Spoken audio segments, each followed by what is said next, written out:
Channel pioneer education academy. आज हम पढ़ेंगे वचन। हमारा क्लास जो था वो चल रहा था संज्ञा के विकारात्मक तत्व, जिसमें से हम लोग को लिंग, वचन और कारक पढ़ना था। तो लिंग हम लोगों ने कंप्लीट कर लिया है। अब हम पढ़ेंगे वचन। वचन क्या है? वचन का अर्थ क्या होता है? वचन का अर्थ होता है संख्या, संख्या या नंबर। जो शब्द हमें संख्या बताता है उसे हम वचन कहते हैं, अर्थात संज्ञा के जिस रूप से हमें संख्या का पता चलता हो उसे हम वचन कहते हैं। अब हम लोगों ने पढ़ा था संज्ञा, उसमें से किसी व्यक्ति का नाम, वस्तु का नाम, इसके बारे में पढ़े थे। लेकिन ऐसा भी तो हो सकता है वो संज्ञा, जो संख्या होता है वो एक संख्या में होगा या एक से अधिक संख्या में होगा। जैसे मैं बोल रही हूँ केला,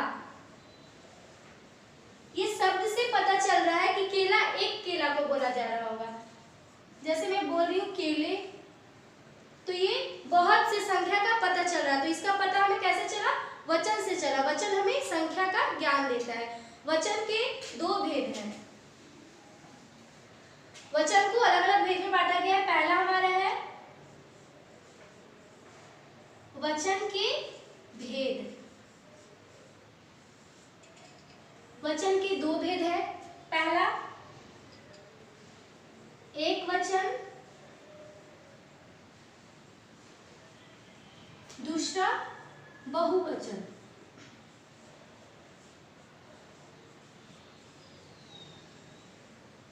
सबसे पहले हम लोग पढ़ेंगे एक वचन क्या है।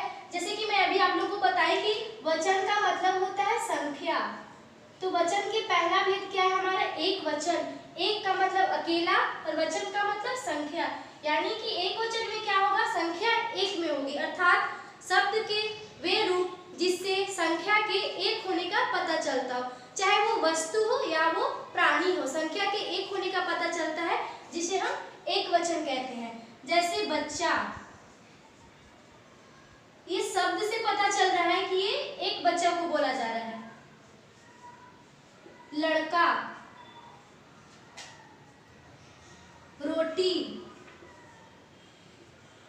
आदि, ये शब्द से हमें क्या पता चल रहा है? संख्या के एक होने का पता चल रहा है। जब मैं यहाँ रोटी बच्चा बोल रही हूँ तो यानी कि एक बच्चा का बोध हो रहा है। उसी तरह से लड़का, एक लड़का, रोटी, एक रोटी आदि, इससे हमें संख्या के एक होने का पता चलता है जिसे हम एक वचन कहते हैं। दूसरा हमारा है बहुवचन। बहु का मतलब बहुत, वचन मतलब संख्या, जो एक से अधिक संख्या में हो, जिसे हम बहुवचन कहते हैं। जैसे केले, ये संख्या बहुत सी संख्या में है। शब्द के जिस रूप से किसी वस्तु या प्राणियों के एक से अधिक होने का पता चलता है उसे हम बहुवचन कहते हैं। जैसे बच्चे, लड़के, कपड़े, ये शब्द से हमें संख्या के एक से अधिक का पता चल रहा है। यानी इसमें जो संख्या, बच्चे का जो संख्या है वो एक से अधिक है, यानी कि बहुत सारे संख्या में। लड़के एक से अधिक संख्या में, इसीलिए इसे लड़के बोला गया। अगर एक संख्या में होता तो उसे हम लड़का बोलते, बहुवचन में इसे हम लड़के बोलेंगे। अब एक वचन और वचन के भेद हम लोग पढ़ लिए। अब पहचानें, वचन की पहचान कैसे करते हैं, आइए देखते हैं। वचन की पहचान हम तीन तरह से करते हैं। पहला क्या है? संज्ञा से। संज्ञा से हमें वचन की पहचान होती है। दूसरा सर्वनाम से, और तीसरा क्रिया से। ये तीन चीज से हमें वचन की पहचान होती है। संज्ञा से हम लोग पहचान कैसे करेंगे? लड़का पढ़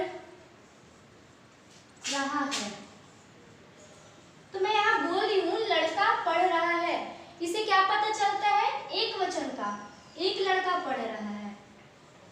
अगर इसे हमें बहुवचन बनाना हो, क्योंकि हम लोग एक वचन और बहुवचन समझ रही है, एक वचन में कितनी संख्या होती है और बहुवचन में कितनी संख्या होती है, तो लड़का बोलने से एक वचन का पता चल रहा है। अगर हमें इसे बहुवचन में परिवर्तन करना हो तो हम कैसे बनाएंगे? लड़के पढ़ रहे हैं, पढ़ रहे हैं। तो लड़के से हमें क्या पता चल रहा है? बहुवचन का, बहुवचन का। तो संज्ञा से हम लोगों ने पहचान लिया कि इसकी एक वचन और बहुवचन का पहचान कैसे करते हैं। अब आ जाइए सर्वनाम से। जैसे मैं बोल दूं मैं लिख रही हूं, लिख रही हूं। मैं बोलने से एक का पता चल रहा है, क्योंकि मैं जो अकेले लिख रही हूं, तो इससे क्या पता चलता है? एक वचन का। उसी प्रकार से ऐसे मैं लिखूं हम लोग पढ़ रहे हैं, हम लोग पढ़ रहे हैं, हम लोग पढ़ रहे हैं। इसे क्या पता चल रहा है ये वाक्य से कि ये बहुवचन में है, कि पढ़ने वाले का जो संख्या है वो एक से अधिक है। अब आइए क्रिया से, क्रिया से वचन की पहचान कैसे करेंगे। जैसे एक वाक्य में लिखती हूं मनुष्य नाच रहा है, नाच रहा है, नाच रहा है। इसे क्या पता चल रहा है कि एक नाच रहा है। दूसरा, तो ये क्या हो जाएंगे? एक वचन। दूसरा, मनुष्य नाच रहे हैं। तो रहे हैं से क्या पता चल रहा है? बहुवचन का।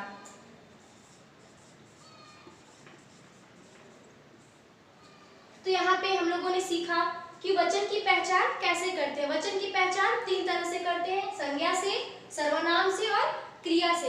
अब सवाल यहाँ पे आता है कि जब हम लोगों ने एक वचन भी पढ़ लिया, बहुवचन भी पढ़ लिया और वचन की पहचान भी कर लिए, बाद से क्वेश्चन आता है कि एक वचन से बहुवचन बनाए। तो आइए हम अब वचन परिवर्तन करना सीखें कि एक वचन से बहुवचन कैसे बनाया जाता है। उसके भी कुछ नियम अलग अलग हैं।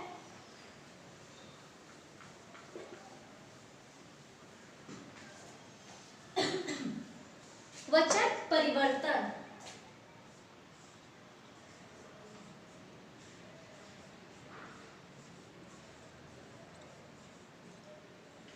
वचन परिवर्तन यानी कि एक वचन से बहुवचन हम कैसे बनाएंगे। पहला नियम हमारा क्या कहता है कि यदि आकारांत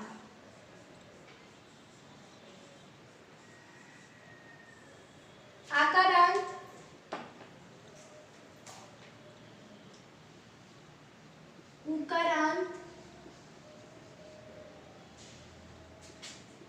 या औकारांत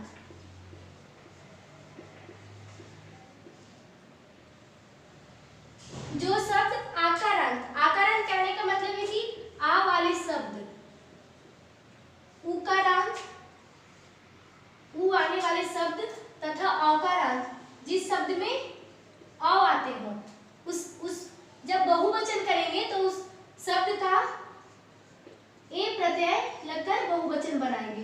प्रत्यय का मतलब होता है शब्द के अंत में लगने वाले, उसे हम प्रत्यय बोलते हैं। उपसर्ग जो शब्द के पहले लगते हैं, इसके बारे में हम लोग विशेष बाद में पढ़ेंगे। फिलहाल अभी इतना जान जाइए कि प्रत्यय का मतलब होता है जो शब्द के अंत में लगता है, उसे हम प्रत्यय कहते हैं।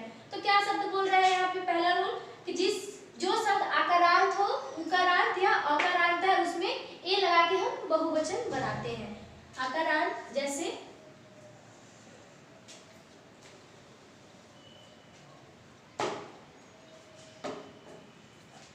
पहला महिला, ये कौन सा शब्द है? अंत में क्या आ रहा है? आ रहा है। तो क्या बोलता है जो शब्द आकारांत हो उसमें हम ए प्रत्यय लगाकर बहुवचन बनाते हैं। ये हमारा एक वचन है, क्योंकि महिला बोला जा रहा है तो इसे एक महिला का पता चल रहा है। इसका हम बहुवचन कैसे बनाएंगे? महिलाएं,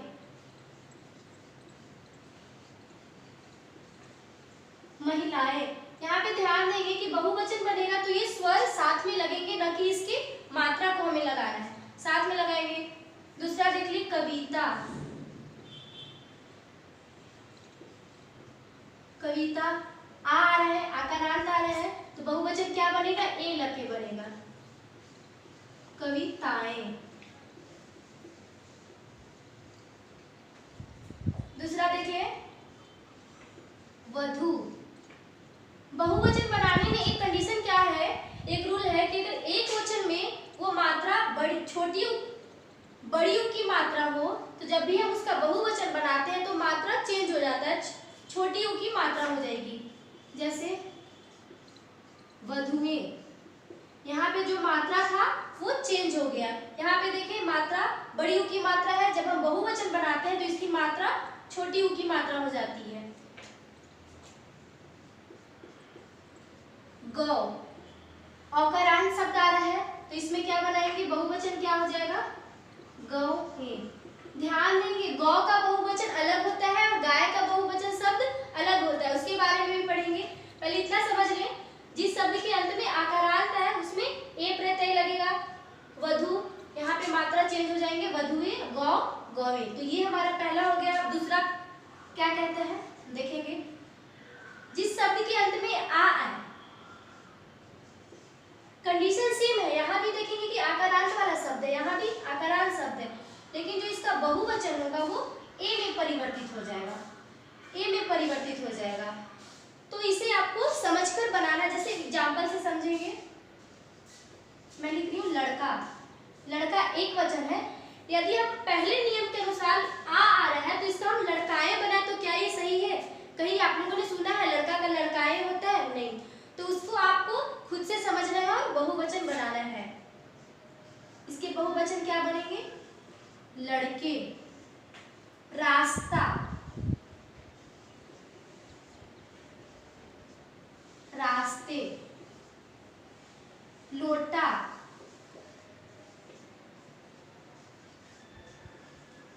लोटे।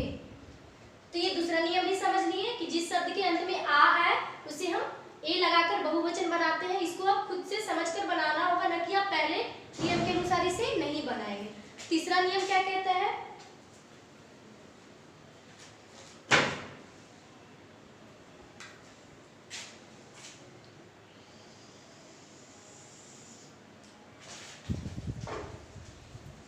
जिस शब्द के अंत में अ हो उसे हम ए लगाते हैं। यहाँ पे भी कंडीशन पहले नियम के अनुसार है कि इसमें भी ए लगता है, लेकिन यहाँ पे देखेंगे जो भी हम लोगों ने बहुवचन बनाया यहाँ इसके स्वर के साथ में लिखे, लेकिन तीसरा कंडीशन में क्या हो जाएगा, जब भी हम बहुवचन बनाएंगे तो इसके मात्रा को लिखेंगे, ना कि स्वर को लिखेंगे। जैसे नहर, नहर अ आ रहा है, इसमें अ लुप्त हो, जिस शब्द के अंत में अ आए लेकिन अ लुप्त हो जाए उसका बहुवचन ए लगाकर बनाते हैं। इसका बहुवचन क्या हो जाएगा? नहरे। दूसरा कलम, क्या बनेगा? कलमे। तो यहाँ पे हम देख रहे हैं कि इसका मात्रा लगा, यहाँ पे चंद्र बिंदु क्यों नहीं लगा? क्योंकि इसके ऊपर मात्रा लग गया है और जगह की कमी होने के कारण हम ये चंद्र बिंदु न लगाकर बिंदु का प्रयोग कर रहे हैं। दोनों बात सेम है। यहाँ पे देखेंगे कि यहाँ भी ए आ रहे हैं, किंतु क्या हो रहा है, यहाँ पे मात्रा न लगाकर स्वर लग रहे हैं। तीसरा नियम में क्या है कि ये इसके मात्रा लग जाते हैं। गाय, यहाँ पे गाय और गौ दोनों के बहुवचन अलग से बनते हैं।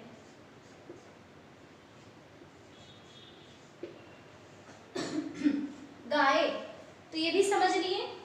चौथा क्या कहता है?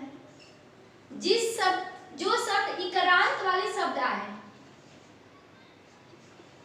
इकारांत अर्थात जिस शब्द में ई आए, या वो छोटी ई हो सकते हैं या बड़ी ई भी हो सकता है, दोनों ई में से कोई भी ई हो सकते हैं। इसका जब बहुवचन बनाते हैं तो क्या हो जाता है? इया। बड़ी ई जो है वो छोटी ई में परिवर्तित हो जाता है, क्या हो जाएगा? इया। इकरार शब्द यानी कि जिस शब्द में ई आए, छोटी ई या बड़ी ई, तो जब भी उसका बहुवचन बनाएंगे तो वहां पे छोटी ईया में बहुवचन परिवर्तित हो जाता है। जैसे लड़की, ध्यान देंगे यहाँ पे जो भी मात्रा है बड़ी ई की मात्रा है, तो क्या बोल रहा है उसका छोटी ई में हम बहुवचन परिवर्तित करते हैं, तो ये जो भी शब्द बनेंगे छोटी ई हो जाएंगे। लड़कियां,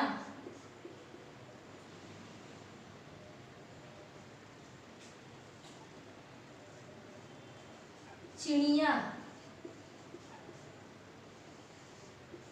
अब यहाँ पे ये नहीं कर देंगे कि अगर छोटी ई की मात्रा है तो उसे बड़ी ई में मात्रा में चेंज करेंगे, नहीं ऐसा नहीं होता, केवल बड़ी ई का मात्रा छोटी ई की मात्रा में चेंज होता है। अगर यहाँ पे छोटी ई की मात्रा है तो मात्रा सेम रहेगा, बस उसमें ईया लगा के बहुवचन बनाएंगे। चिड़िया,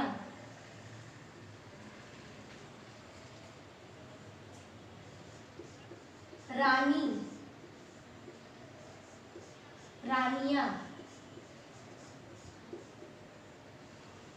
रानिया। मैं बता देती हूँ कि यहाँ पे मात्रा चेंज क्यों हो रहा है। ये तो रूल है कि इया होता है, किंतु जिस शब्द के उच्चारण करने में अगर हमें थोड़ा ज्यादा समय लगता है उसमें हम बड़ी ई की मात्रा लगाते हैं। जैसे आप उच्चारण करके देखें, मैं बोल रही हूँ यहाँ पे लड़की, लड़की, जब की बोल रही हूँ तो उसमें थोड़ा ज्यादा समय लग रहा है। अगर जब इसको बहुवचन में हम परिवर्तित करके लड़कियां बोलते हैं तो की पे बहुत कम जोर लग रहा है, जैसे लड़कियां। इसलिए भी मात्रा अगर ज्यादा लगता हो उच्चारण करने में तो उसमें बड़ी ई की मात्रा लगती है, तथा जिस शब्द को उच्चारण करने में मात्रा में कम समय लगता है उसमें हम छोटी ई की मात्रा लगाते हैं। तो ये हमारे 4 रूल थे ये बनाने के। इसके अलावा भी कुछ रूल है।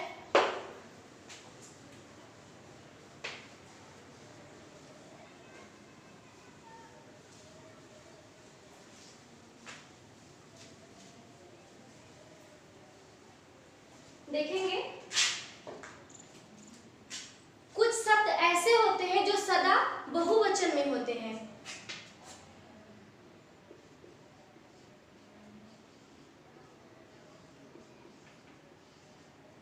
कुछ शब्द सदा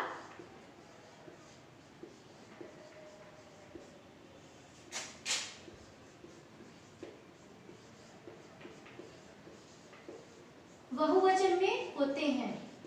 जैसे यहां से देखें,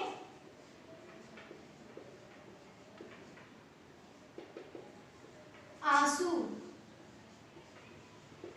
आंसू जो शब्द है वो सदा बहुवचन में होता है, क्योंकि आंसू एक आंख से तो नहीं आती, जब भी आती है दोनों आंख से आती है, ये संख्या में होता है, तो आंसू हमेशा बहुवचन में होगा। अखबार, अखबार, अखबार में कोई एक वर्ण तो नहीं लिखा होता है, उसमें वर्ण से मिल से शब्द होते हैं, शब्दों के मिल से बहुत से वाक्य बनते हैं, तो यानी जो अखबार होता है वो सदा बहुवचन में ही होता है। केस, केस या उसे बाल भी बोलते हैं, तो बाल जो होता है वो बहुत संख्या में होता है, ऐसा तो नहीं कि किसी में एक बाल हो, नहीं, वो जब भी बाल होता है तो वो एक संख्या में बालों का झुंड होता है, इसलिए बाल जो या केस हमेशा बहुवचन में होता है। दूसरा, हस्ताक्षर, हस्ताक्षर में एक वर्ण तो नहीं होते हैं, जब भी किसी का नाम लिखते हैं तो वो या अपना नाम लिखते हैं तो वो शब्द में होता है, न कि एक वर्ण में होता है। हस्ताक्षर,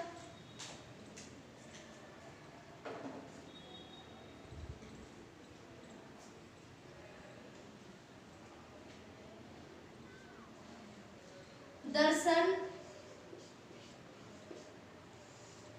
दर्शन, ये भी क्या होते हैं, बहुवचन में होते हैं, किंतु कुछ शब्द ऐसे भी हैं जो सदा एक वचन में होते हैं। कुछ शब्द ऐसे हैं जो सदा एक वचन में होते हैं।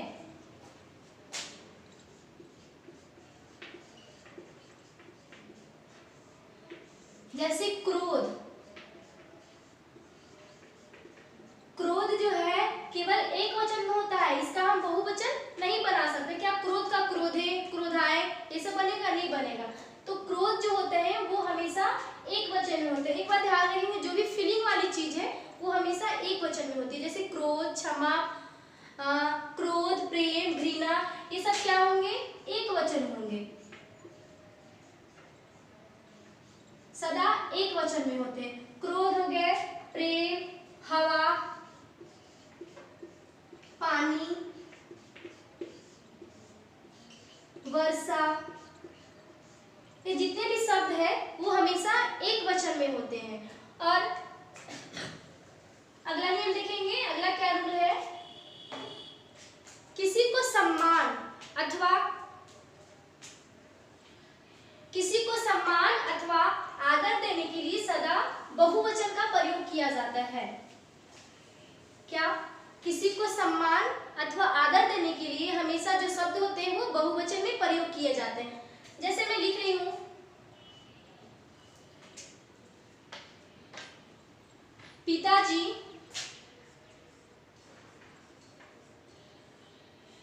पिताजी बाजार जा रहे हैं। पिताजी बाजार जा रहे हैं। तो यहाँ पे क्या है? बहुवचन है। किसी को आदर या सम्मान देने के लिए हमेशा बहुवचन का प्रयोग किया जाता है। शिक्षक पढ़ा रहे हैं। शिक्षक पढ़ा रहे हैं या रही हैं,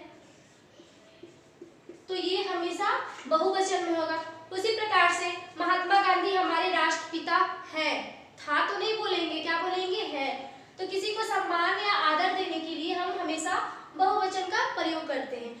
अब लास्ट पॉइंट हमारा है, क्या है?